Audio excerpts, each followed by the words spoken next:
Waouh! Amen.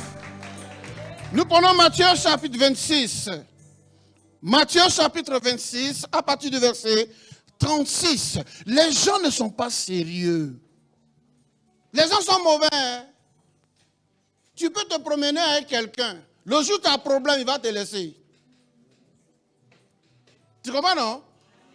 On dit ton meilleur ami, c'est celui qui nourrit ta foi. Celui qui ne nourrit pas ta foi nourrit ton doute. Avec qui tu te promènes? Qui est ton ami? Dis amen bien. Amen. Mon ami, écoute-moi. Regarde, Dieu va tellement te bénir que ta renommée va faire du bruit.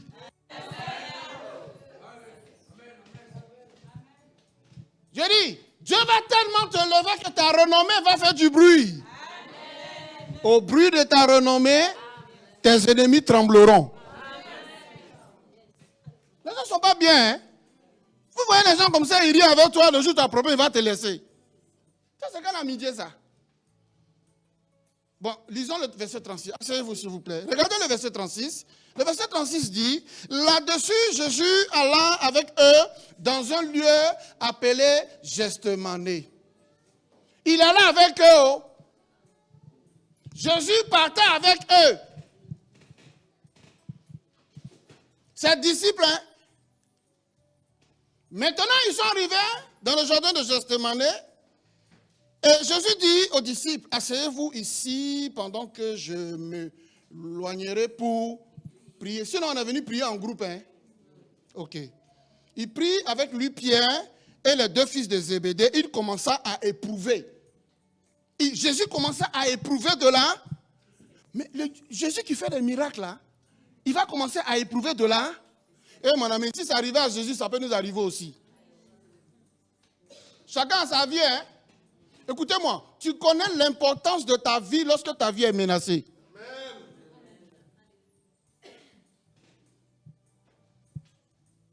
Il prit avec lui Pierre, les deux filles de Zébédée. Il commença à éprouver de la tristesse et des angoisses. Il dit alors, mon âme est triste jusqu'à la mort. Restez ici et veillez avec moi. Puis, ayant fait quelques pas en avant, il se jeta sur sa face et pria ainsi. Mon Père, s'il est possible que cette coupe s'éloigne de moi, toutefois, non pas ce que je veux, mais ce que tu veux. Verset 40, il vint vers les disciples qui trouva un endormi. Il dit à Pierre, vous n'avez donc pas pu veiller une heure, veillez et priez, afin que vous ne tombez pas dans la... L'esprit est disposé, mais la chair... Mon ami, écoute-moi, si ça arrive aux disciples, ça peut t'arriver aussi. Hein? Jésus est là, hein? Et puis les disciples dorment. Ça, c'est un sommeil qui n'est pas normal. Il y a les sommeils qui ne sont pas normaux. Est-ce que ce sommeil est normal? Comme on va quelque part, on est de grandes personnes. Si c'était des enfants, on peut comprendre qu'on est venu prier, ils sont en train de dormir. Mais les grandes personnes de père de famille, ils accompagnent Jésus pour la prière, et puis les tontons là, les papas là, ils dorment. C'est un sommeil qui n'est pas... Il y a les sommeils qui ne sont pas normaux.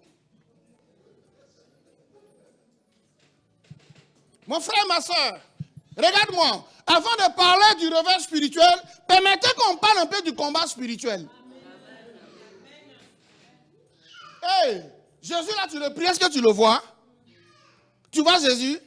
Satan, tu le vois? Non, le combat, il est spirituel. Souvent même le combat est tellement spirituel que tu ressens ça physiquement.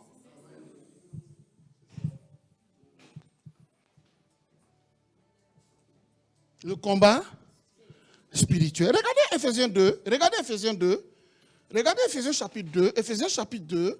Regardez le verset 2. Quelqu'un pour nous aider, s'il vous plaît. Ephésiens chapitre 2, verset 2. Ephésiens 2, verset 2. C'est ça qu'elle a? Dans lequel vous marchez autrefois selon le temps de Dieu, selon le prince de la puissance de l'air. Vous comprenez? selon le prince de la... Donc, on est en train de qualifier Satan ici comme le prince de la puissance de... Mon ami, dis à ton voisin, le combat spirituel est partout.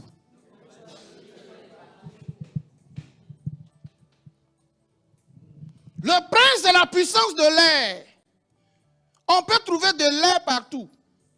On peut trouver de l'air en Côte d'Ivoire. On peut trouver de l'air à Kinshasa. On peut trouver de l'air en Inde. Il y a de l'air partout. Alors, s'il y a de l'air partout, ça veut dire que le combat spirituel est pas.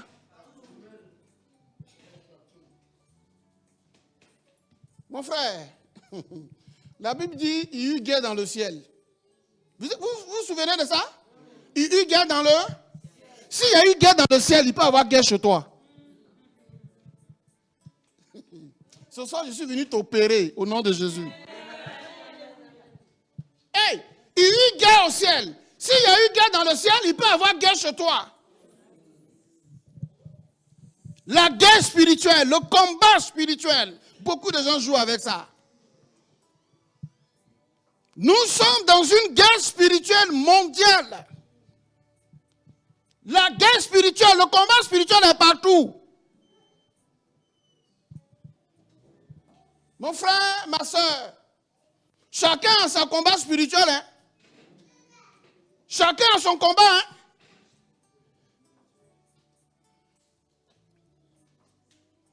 Chacun a sa guerre. Bon, quand il dit chacun a sa guerre, vous ne me comprenez pas, non? Regardez Deutéronome 2. Regardez Deutéronome 2.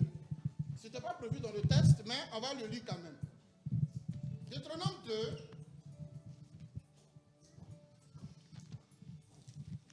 Deutéronome chapitre 2. Deutéronome où tu es. À partir du verset, attendez que je trouve aussi, pour ne pas dire n'importe quoi. Deutéronome 2. Regardez le verset 24.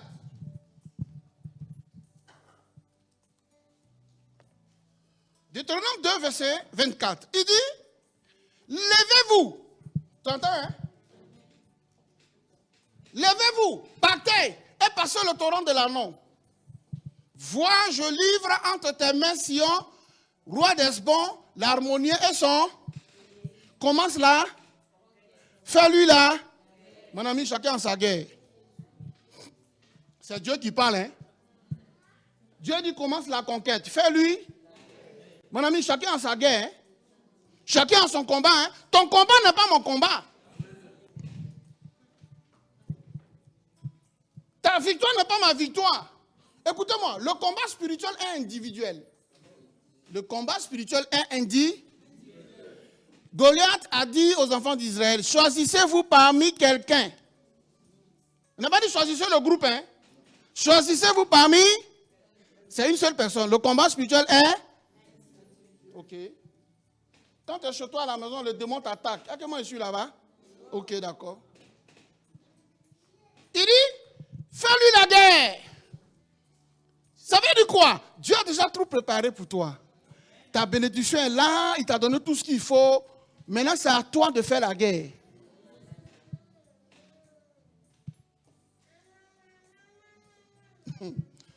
Regardez Marc chapitre 6. Regardez Marc 6. Marc 6. Non, Marc 5 plutôt. Marc chapitre 5. Marc chapitre 5, à partir du verset.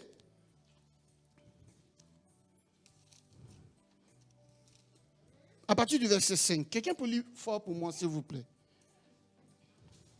Marc 5. Voilà, à partir du verset 6.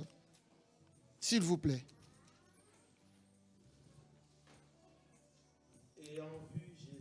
Ayant vu Jésus de loin, il accourut, se prosterna devant lui, et s'écria d'une voix forte, qu'a-t-il entre moi et toi, Jésus, fils du Dieu très haut?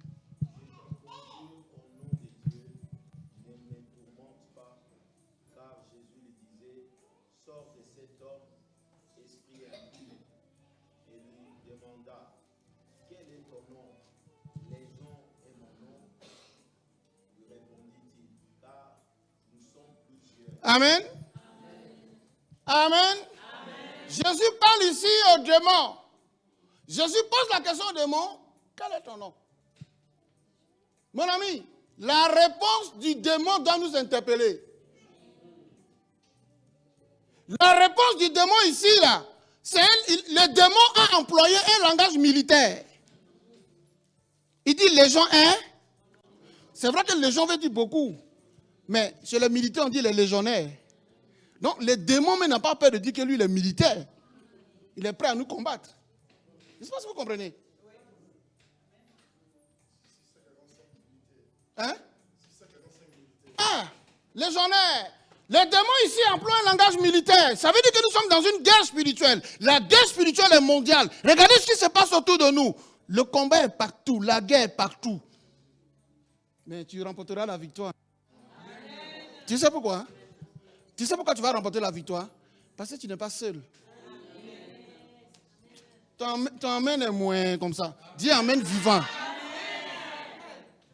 Hey, tu n'es pas seul dans le combat. Hein? Tu vas remporter toutes tes victoires au nom de Jésus-Christ. Hein? Tu n'es pas seul dans le combat parce que Jésus est avec toi. Je dis ici, David a remporté toutes ses guerres parce que Dieu était avec lui. Tu remporteras toutes tes guerres parce que Dieu est avec. Maintenant, écoutez la suite. J'ai dit ici, voilà, même l'enfant m'a dit, ouais, là-bas, tu vois. Maintenant, écoutez la suite. J'ai dit, avec Dieu, nous sommes dans le camp majoritaire.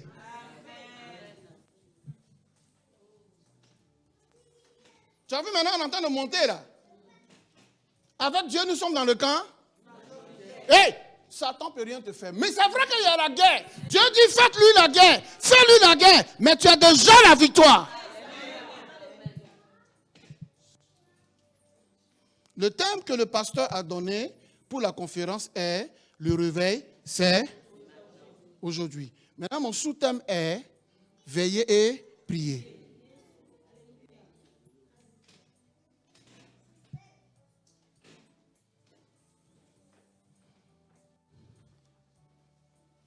Il faut veiller et prier. Si tu ne veilles pas, si tu ne pries pas, ce qui arrive aux disciples, ça va t'arriver aussi. Je dis, pourquoi il faut veiller et prier? Et voici ma réponse. Je dis, parce que notre adversaire, le diable, rôde autour de nous. Il est rusé. Tu entends, hein? Il est Quand on dit Satan, là, tu l'as une fois vu avec ses cornes? Tu as une fois vu Satan avec ses cornes? On n'a jamais vu Satan avec ses cornes. Mais il y a Harry Potter qui existe. Ça doit nous interpeller. Hein? En Europe, ici, c'est Harry. En Afrique, c'est Bac Harry Potter. C'est le marabout, quoi. Hey, on est en guerre, on est en combat, là.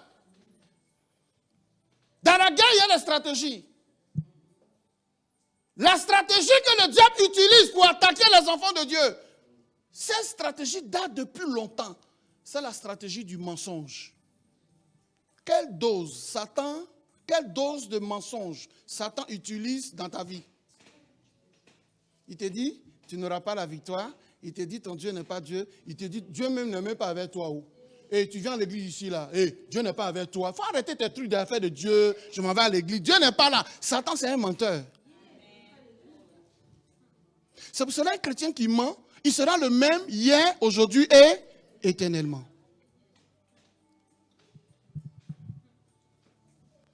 Regardez Ephésiens chapitre 6. Ephésiens 6, regardez le verset 10.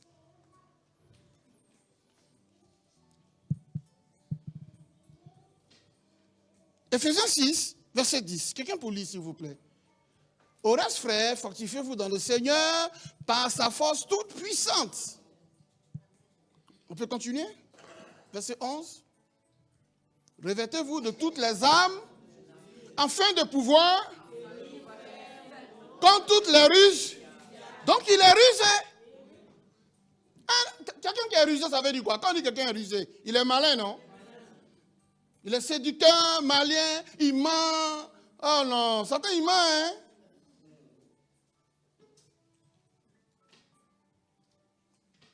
souvent, il y a un mot que Satan utilise. Oh, je ne suis pas venu avec mon truc. Le mot là s'appelle, mais les chrétiens ne font pas attention. Le mot là s'appelle s'y convenir. S'y convenir. S'y con. Oh, tu peux écrire ça ou on ne peut pas? S'y con. C-I-R-C-O-N, venir. S'y convenir. C'est un mot que Satan utilise, mais on ne fait pas attention. Parce que quand tu vas à l'église, tu ne sais même pas pourquoi tu vas à l'église. La Bible dit Satan rôde autour de nous cherchant. Dans une phrase, quand on met qui, ce n'est pas tout le monde. Satan ne peut pas dévorer tout le monde.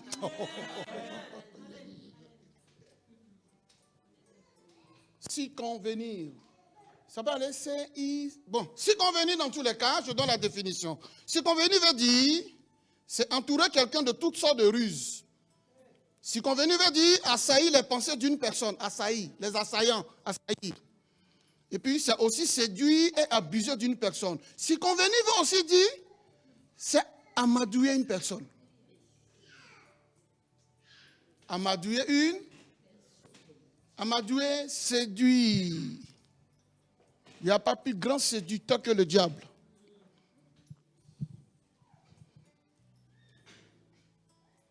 Tu peux mettre mon schéma, s'il te plaît. Si c'est possible.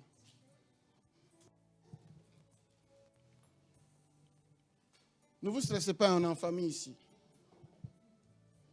L'homme a 3 parties. Il y a le corps, l'âme et l'esprit. Bon, ce n'est pas publicité d'Audi, hein. C'est moi qui ai fait ça comme ça. Sinon, ce n'est pas pour faire publicité d'Audi. Hein. Si elle fait publicité, peut-être on va me donner une voiture. Voilà. Donc, c'est juste montrer le côté corps, âme et esprit. Maintenant, quand vous regardez le schéma, là, parmi les 3 cercles, là, c'est quoi qui ressemble à une cible? Si on veut tirer la flèche, l'âme. L'âme. Corps, âme, esprit. Vous comprenez? Les 3 sont liés, c'est pour ça que je fais le cercle comme ça. Le corps ne peut pas vivre sans l'âme, l'âme ne peut pas vivre sans le corps, l'esprit ne peut pas vivre sans... Vous comprenez? Donc, c'est pour ça que je fais ça comme ça. Maintenant, la Bible nous dit, il y a 3 choses sur lesquelles tu dois veiller avant le retour de Jésus. Regardez 1 Thessaloniciens, chapitre 5. N'enlève pas le chemin. Ou bien tu peux revenir au chemin. Vous êtes devenu fort, hein? Donc tu peux revenir dans le chemin là même encore. Non, c'est que vous êtes devenu trop fort. On va acclamer le Seigneur pour eux. Waouh. Waouh. Amen. 1 Thessaloniciens, chapitre 5. Versets 22 à 23. On va lire.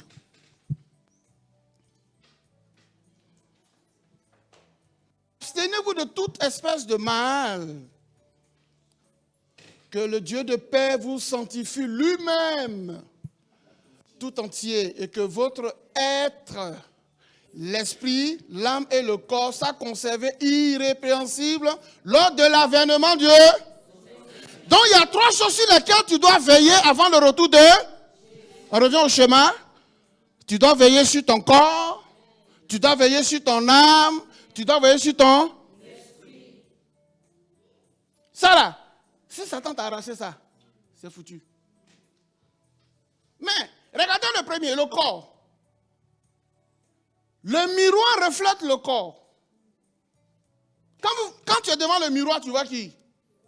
Tu te vois, non? Si tu es devant le miroir puis tu vois ton voisin, c'est qu'il y a un problème. Quand tu es devant le miroir, tu te vois.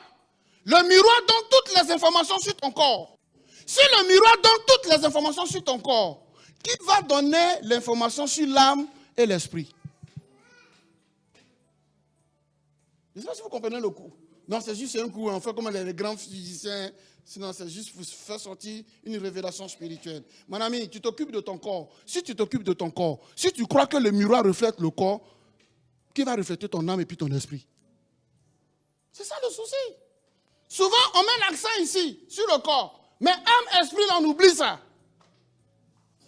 Comment tu peux te réveiller? Le réveil, c'est aujourd'hui. Ça là, c'est ça que Satan veut endormir. Et Satan endort, hein? Tu vois que les disciples ont commencé à dormir? Est-ce que c'est un sommeil normal? Parce que c'est ça là, ce réveil-là. Ça veut dire que ce tournant de Jésus-là, c'était la croix qui s'annonçait. Vrai ou faux? Donc, si Jésus lui-même, il dormait là, ce n'était pas bon pour nous. Mais pendant que les disciples dorment, lui, il veille.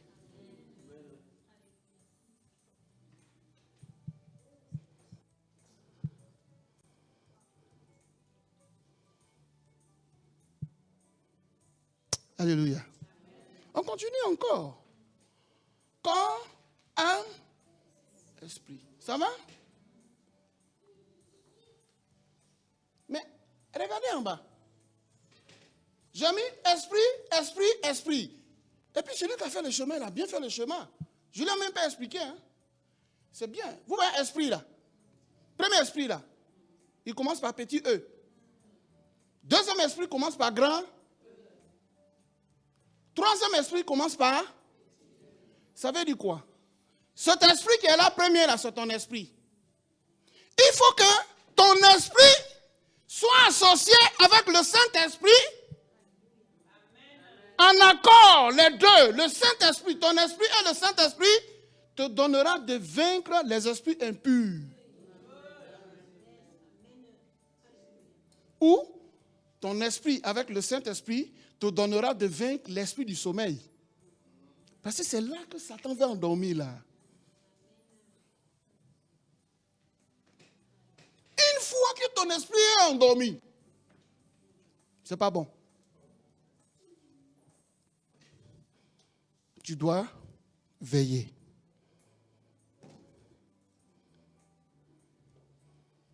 Ah, j'ai écrit quelque chose aussi qui n'est pas mal. Hein. Écoutez ce que j'ai écrit. J'ai dit, tu ne peux pas avoir accès à ton esprit par des moyens terrestres. Je ne sais pas si vous comprenez. Je reprends. Tu ne peux pas avoir accès à ton esprit par des moyens terrestres. Si tu veux avoir accès à ton esprit, tu es obligé de passer par la parole de Dieu. Regardez Jacques, lisez avec moi Jacques. Jacques 1. Jacques 1, verset 22 à 24. Ça vous édifie? Amen. Ta foi est fortifiée? Amen. Jacques 1, 22 à 24. Il dit, mettez en pratique la parole et ne vous bornez pas à l'écouter. Amen. Mettez en pratique la parole et ne vous bornez pas à aller en vous trompant vous-même par de faux. Maintenant, continue, s'il te plaît. Montez. Car si quelqu'un écoute la parole et ne la met pas en pratique, il est semblable à un homme qui regarde dans un miroir son visage naturel. Continue. Et qui, après s'être regardé, s'en va et oublie aussitôt comme il était. Le miroir reflète le corps. Le miroir reflète le corps. Si le miroir reflète le corps, le jour où ton âme, ton esprit a un problème, qui va venir en aide? C'est la parole. Mon frère, la parole sera à l'origine de ton réveil. Oh, ton main n'est pas fort là. La parole sera à l'origine de ton réveil. Le réveil, c'est aujourd'hui. C'est aujourd'hui, hein, c'est pas demain. Hey, le réveil, c'est pas demain. Le réveil, c'est écoutez-moi, vous êtes dans une maison, quelqu'un il dort. On s'en va le réveiller, il ne se réveille pas. On le réveille, il ne se réveille pas. On appelle le docteur, le médecin. Le médecin arrive, il fait les analyses. On dit, ah, il dit, le gars là, il ne se réveille pas. Bon, il va se réveiller dans un mois. Ça va te plaire? Donc le réveil, c'est? Donc le réveil, c'est? Il n'a qu'à se réveiller. Réveil obligatoire. Que ton esprit se réveille obligatoirement. C'est ça là, Satan attaque.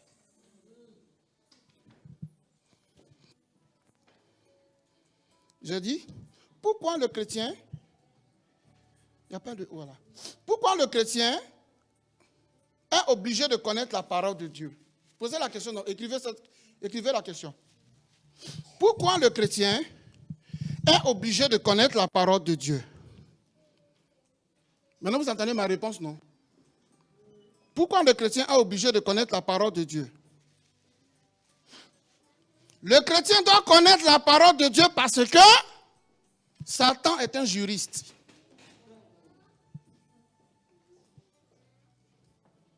Alléluia.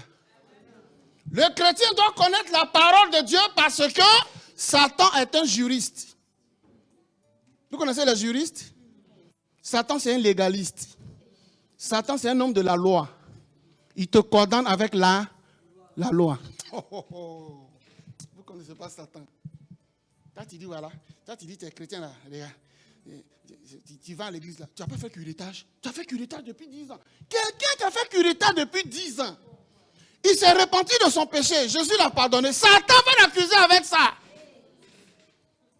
Regardez Apocalypse 12. Regardez Apocalypse 12. On prend beaucoup de notes aujourd'hui. Ça ne vous dérange pas, hein? Ok. Apocalypse 12, verset 10. Apocalypse 12, verset 10. On va aller vite parce que le temps nous persécute. Voilà. Et j'entendis dans le ciel une voix forte qui disait: maintenant le salut est arrivé, et la puissance, le règne de notre Dieu et l'autorité de son Christ. Il a été précipité. L'accusateur. Satan, c'est un juriste. Il accuse. Il va t'accuser avec quoi? La loi. C'est un accusateur. C'est un juriste, c'est un légaliste. Il va prendre la loi spirituelle pour t'accuser. Donc tu comprends que tu dois connaître la parole. Si tu connais la parole, que Satan veut t'accuser avec les mauvaises choses que tu as fait avant, tu lui diras: il n'y a plus de condamnation pour ceux qui sont un. C'est pour cela que le chrétien doit connaître la. Mon ami, tu ne connais pas la parole, tu es mort. Hein? C'est pas c'est amen.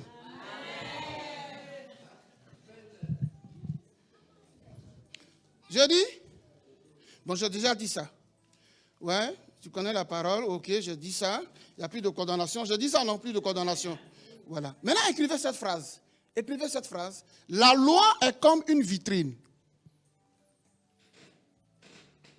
La loi est comme une vitrine. Écrivez cette phrase. J'ai presque fini la prêche, ne vous en faites pas. La loi est comme une vitrine. Pourquoi je dis la loi est comme une vitrine? Vous voyez la belle vitre là? C'est une vitrine, non? On me voit? Bonjour, ça va? Ok? Donc c'est une vitrine. Admettons que ici, vous voyez là, on prend un petit caillou, on lance le petit caillou dans la vitre. Le petit caillou tape la vitre, bam, ça perce la vitre et le caillou sort de l'autre côté. Vrai ou faux? Le petit caillou peut produire un petit trou dans la... C'est vrai ou c'est faux? Mais le petit trou qui est dans la vitre peut faire écrouler la vitre. La loi est comme une vitrine. Ça veut dire quoi? Ça veut dire que Dieu t'a donné 10 commandements. C'est vrai, non? Parmi les 10 commandements là, si tu as respecté 9, et puis il y a une loi que tu n'as pas respectée, cette loi que tu n'as pas respectée est comme le petit caillou qui passe par la vitre, qui va faire écrouler la vitre. Je ne sais pas si vous comprenez. Regardez Jacques. Lisez Jacques. Jacques 2, verset 10 à 11. On va lire ça, c'est important.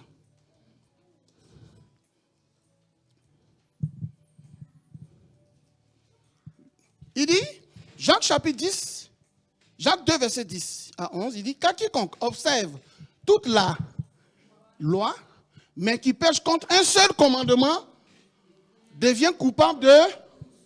Verset 11. En effet, celui qui a dit: tu ne tueras point et tu ne commettras point d'adultère, et a dit aussi: tu ne tueras point.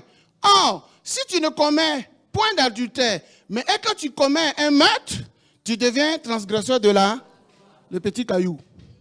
La loi est comme une vitrine. Protège ta vie comme une vitrine. Ne permets pas à l'accusation de Satan de détruire tout ce que tu as bâti depuis des années. Un petit mensonge, ça va écrouler ta vie.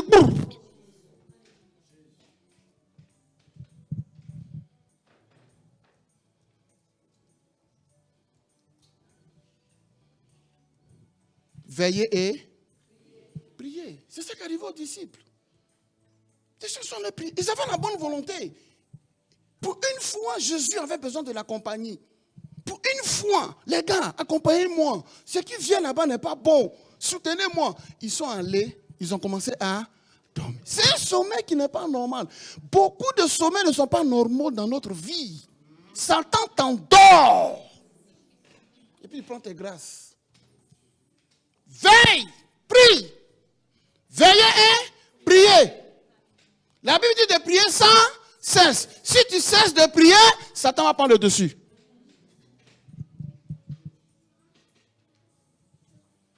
Je dis, tout leader doit veiller aujourd'hui et demain. Maintenant, je vais reformuler la phrase. Vous me permettez? Je dis, écoutez bien, le leadership, c'est l'endroit où aujourd'hui et demain se rencontrent. Je ne sais pas si vous comprenez. Le leadership, c'est l'endroit où aujourd'hui et demain se rencontrent. Un leader doit veiller sur lui aujourd'hui. Le chrétien doit veiller sur lui aujourd'hui et demain.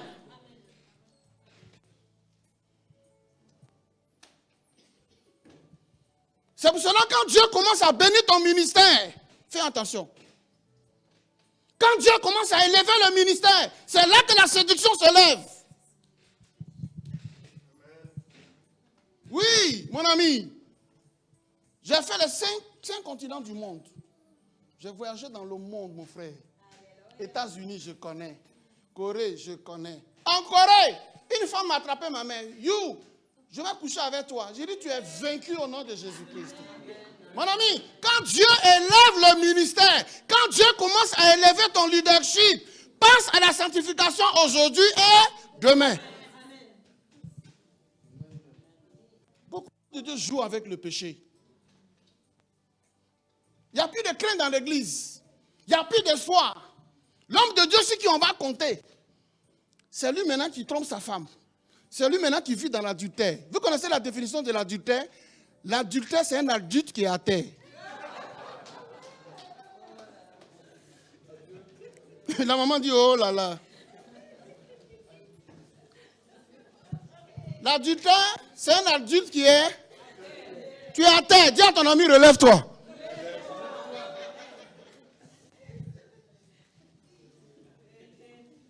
Hey, je parle avec... Le problème, c'est que c'est le péché qui envoie la mort et le sommeil spirituel. C'est ça le problème. Quand Dieu le reverse aujourd'hui, ça veut dire la sanctification, c'est maintenant. Regardez, on va finir ça puis on va prier. J'ai lu la Bible. Des hommes de Dieu que Dieu utilisait puissamment. Ils étaient au nombre de 25. Ces 25 hommes de Dieu ont dévié. Bon, lisez, regardez, lisez. Ézéchiel 8, verset 15. Ézéchiel 8, verset 15.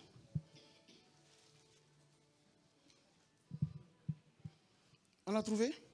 Et, écoutez bien ce que le Seigneur dit. Et il me dit, vois-tu, fils de l'homme? Vous voyez la question? C'est Dieu qui parle quoi? C'est-à-dire c'est Ézéchiel qui donne la prophétie. Et puis Dieu dit à Ézéchiel, vois-tu, fils de l'homme? Vois-tu? Tu as vu, non? Fils de l'homme, tu as vu que? Bon, maintenant il dit, tu verras encore d'autres. Ce que tu vois là, ce n'est rien. Mais ce qui va venir encore là, c'est plus grave. Qu'est-ce qui va venir? Abomination, le plus grande que celle-ci. Continue s'il te plaît. Et il me conduisit dans le parvis intérieur de l'Éternel. Et voici, à l'entrée du temple de l'Éternel, entre le portique et l'autel, il y avait environ 25 hommes tournant le dos de l'Éternel et le visage, ils se prosternaient devant. Dieu les a utilisés. Hein? Ils avaient l'onction, ils voyageaient aussi, la puissance, ils avaient l'argent, la puissance, jet privé, tout. Maintenant, ils ont tourné le dos au Seigneur et puis ils ont commencé à adorer le soleil. Beaucoup d'hommes de Dieu ont tourné le dos à la sainteté, ils adorent maintenant l'argent. Le réveil, c'est aujourd'hui. Veillez et priez.